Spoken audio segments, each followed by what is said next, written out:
युवा बालक बालिकाएं जो भजन करते हैं उनकी ओर से ये प्रश्न आता है। कोई तो ऐसा भी कहते हैं माता पिता रोकते हैं भजन करने के लिए। वस्तुतः ये रोकना क्यों है? क्योंकि जब आप भजन करने लगोगे तब संसार का व्यवहार धीरे धीरे छूटेगा। संसार के व्यक्ति को आपसे जो सुख सुविधा मिल रही है उस सुख सुविधा में बाधा पड़ेगी। तो ये व्यक्ति जो खींचातानी करता है वो वस्तुतः अपने सुख के लिए करता है। गांठ बांध लेना भाई,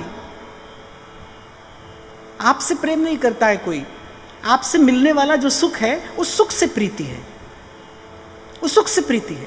और किसी भी दृष्टिकोण से देखा जाए तो मैं तो यही समझता हूं जो बाल्यकाल में भजन करता है उसकी युवा अवस्था पवित्र रहती है। जिसकी युवा अवस्था पवित्र रहेगी उसकी वृद्धावस्था स्वस्थ रहेगी, और वृद्धावस्था में जो तन से मन से स्वस्थ होगा वही भगवत भजन कर पाएगा, वही भजन भावना की सिद्धि कर पाएगा।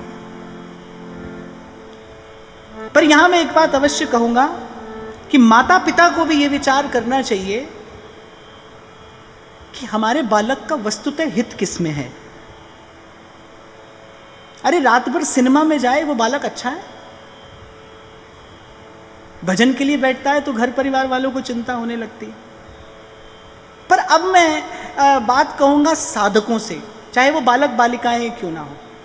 मैं कहूंगा कि आप इस खींचातान में मत पड़िए, माता पिता की आज्ञा का पालन करिए। मैं तो इसी सिद्धांत का व्यक्ति हूं। अपने कर्तव्य का आप निर्वाह करते रहिए। अंतर्यामी जानी है अंतर्गत का भाव। आप यदि ईमानदारी से मौन होकर भजन करेंगे एक दिन आपके लिए मार्ग अवश्य खुलेगा, कोई संशय नहीं है इसमें।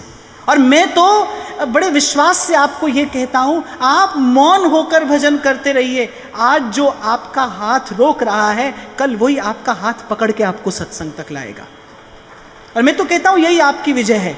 हाँ, पर इसके साथ साथ मैं उन माता पिता को भी ये बात अवश्य कहना चाहूँगा कि क्या केवल संसार की चक्की में पीसने के लिए आपने बालक को जन्म दिया है? मैं तो कई बार कहता हूँ कि आप माता पिता बने, प्रकृति ने आपको अवसर दिया है कि इस समाज को, इस राष्ट्र को, इस संसार को कोई सत्पुरुष देकर जाइए, कोई सज्जन देकर जाइए, जिससे लोक का हित संपादित हो सके।